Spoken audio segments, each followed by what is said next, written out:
26 আগস্টের মধ্যেই গেলে যেতে হবে তারেক রহমানকে।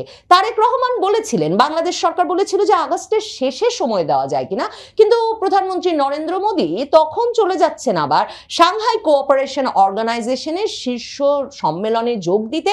কাজেই সে সময়টায় তার আর সময় নেই আর বাকি বছরের কোনো সময়ে। কাজেই তারেক রহমানের সময় ফুরিয়ে আসছে।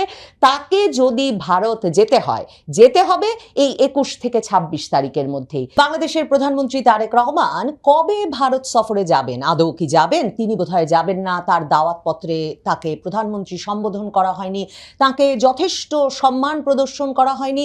ভারত গেলেই কি তিনি দ্বিপাক্ষিক সফরের সুযোগ পাবেন? ভারত তাকে এখন কেন যেতে হবে যখন দিল্লিতে শেখ হাসিনা উপস্থিত? আর সবচেয়ে বড় প্রশ্ন, শেখ হাসিনার প্রত্যর্পণের কথা দেওয়া ছাড়া কিভাবে ভারত আশা করে যে তারেক রহমান দিল্লি পৌঁছে যাবেন? এসব প্রশ্নে যখন বাংলাদেশের সংবাদ মাধ্যম সয়লাব এবং বাংলাদেশের শীর্ষস্থানীয় দৈনিক প্রথম আলো, মানব জমিন রীতিমতো শিরোনাম করে ফেলেছে যে এই পরিস্থিতিতে প্রধানমন্ত্রী তারেক রহমানের ভারত সফরে যাওয়ার সম্ভাবনা নেই বললেই চলে, যখন কিনা দিল্লি শুধু যে শেখ হাসিনাকে দিল্লিতে রেখেছে তাই নয়, দিল্লিতে বসে সারা পৃথিবীর সংবাদদাতাদের সঙ্গে সংবাদ সম্মেলনের অনুমোদন দিচ্ছে, তখন কিছুতেই তারেক রহমান ভারত সফরে যাবেন না। তখন তারেক রহমান এক রকমের ছুটে ভারত রওনা হয়েছেন। ছুটে যাচ্ছেন বাংলাদেশের প্রধানমন্ত্রী তারেক রহমান দিল্লিতে, এই শব্দটা ব্যবহার করতেই হচ্ছে, কারণ এখন তাকে ভারত সফরে যেতে হবে 21শে আগস্ট বা 24শে আগস্ট, মানে 21 থেকে 26শে আগস্টের মধ্যে দুদিনের সফরটা তাকে সেরে ফেলতে হবে। এই পরিস্থিতিতে বলতেই হয় তিনি ছুটে যাচ্ছেন, কারণ 16 তারিখ চলে যাচ্ছে, এখনো বাংলাদেশের সরকার বা ভারতের সরকার আনুষ্ঠানিকভাবে এই সফরের বিষয়ে কিচ্ছু জানায়নি। অথচ পররাষ্ট্র মন্ত্রণালয়ে সকল প্রস্তুতি সম্পন্ন করা হয়েছে আর ভারতের তরফে জানিয়ে দেওয়া হয়েছে এই 21 থেকে 26শে আগস্ট এই সময়টুকুর মধ্যে যদি বাংলাদেশের প্রধানমন্ত্রী গিয়ে দিল্লি উপস্থিত হতে না পারেন এবং ভারতের প্রধানমন্ত্রী নরেন্দ্র মোদীর সঙ্গে সাক্ষাৎ না করেন, তাহলে বাকি বছরে ভারতের প্রধানমন্ত্রী নরেন্দ্র মোদীর আর কোনো সময়সূচিতে কোনো জায়গা ফাঁকা নাই, কোনো সময় নাই যখন তিনি বাংলাদেশের প্রধানমন্ত্রী তারেক রহমানের সঙ্গে সাক্ষাৎ করতে পারেন।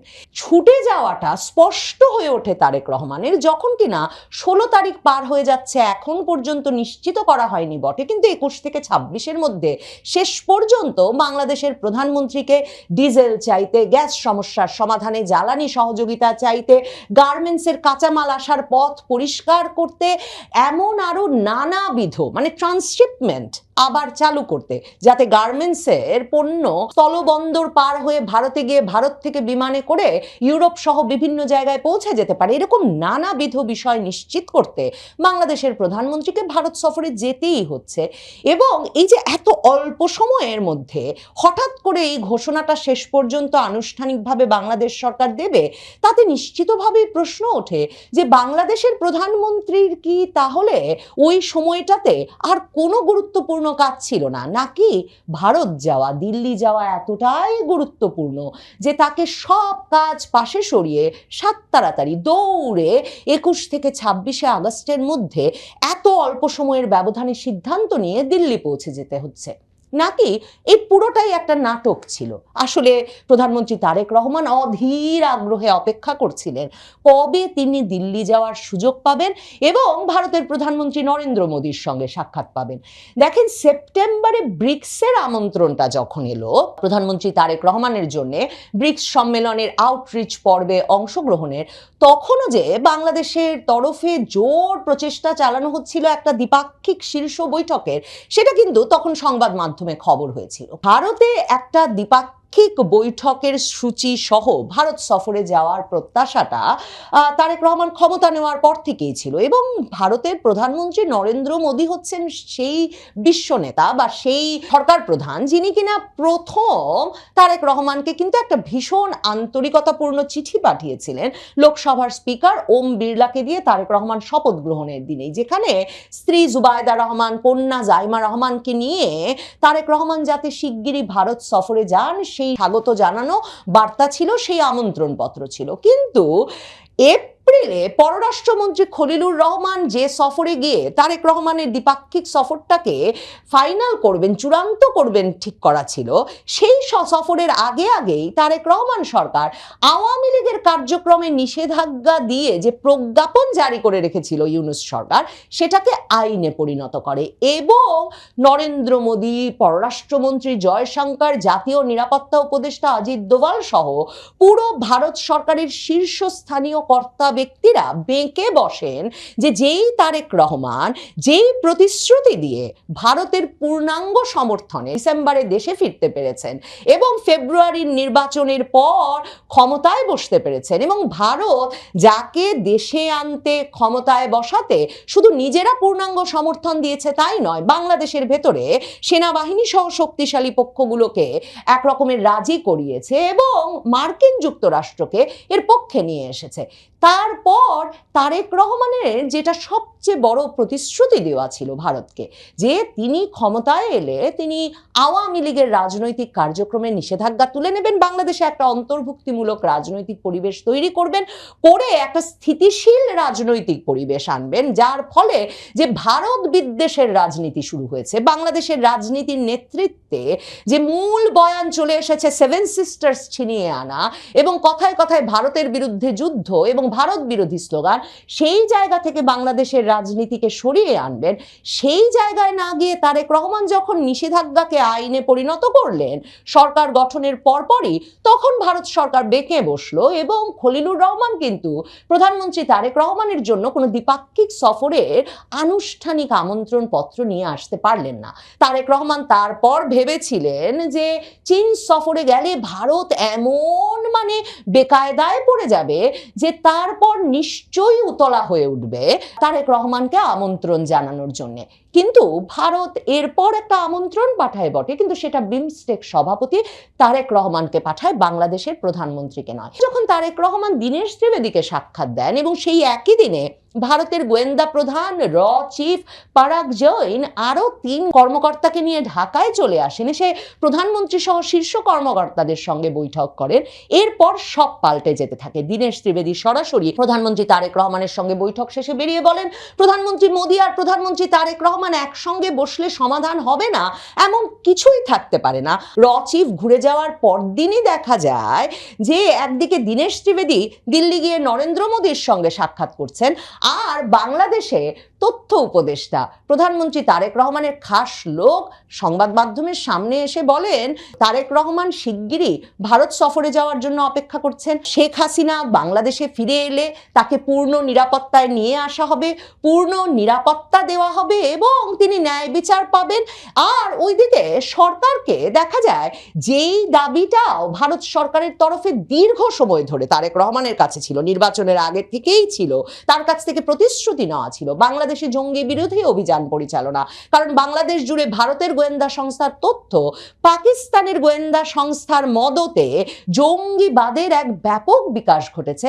বাংলাদেশের সরকার ওদিকে সারা দেশে নানা রকম জঙ্গি বিরোধী অভিযানও পরিচালনা শুরু করে, আর জাতিসংঘ বলে বসে বাংলাদেশে আল কায়দা ঘাঁটি গাড়া শুরু করেছে। এই সব মিলিয়ে তারেক রহমানের দিল্লি ছুটে যাওয়া ছাড়া আর কোনো উপায় থাকে না। তবে শেষ পর্যন্ত তিনি একটা তারিখ পান বটে দীনেশ ত্রিবেদীর মধ্যস্থতায়। তিনি দিল্লি গিয়ে যখন নরেন্দ্র মোদীর সঙ্গে কথা বলেন, তখন প্রধানমন্ত্রী নরেন্দ্র মোদী এই তারিখটা বের করে দেন, 21 থেকে 26 আগস্টের মধ্যেই গেলে যেতে হবে তারেক রহমানকে। তারেক রহমান বলেছিলেন, বাংলাদেশ সরকার বলেছিল যে আগস্টের শেষে সময় দেওয়া যায় কিনা, কিন্তু প্রধানমন্ত্রী নরেন্দ্র মোদী তখন চলে যাচ্ছেন আবার সাংহাই কোঅপারেশন অর্গানাইজেশনের শীর্ষ সম্মেলনে যোগ দিতে। কাজেই সে সময়টায় তার আর সময় নেই আর বাকি বছরের কোনো সময়ে। কাজেই তারেক রহমানের সময় ফুরিয়ে আসছে, তাকে যদি ভারত যেতে হবে এই 21 থেকে 26 তারিখের মধ্যেই। আর তাই যখন বাংলাদেশের পত্রিকা লিখছে যে প্রত্যর্পণ ইস্যুতে একটা সিদ্ধান্ত না হলে তারেক রহমান ভারত যাবেন না।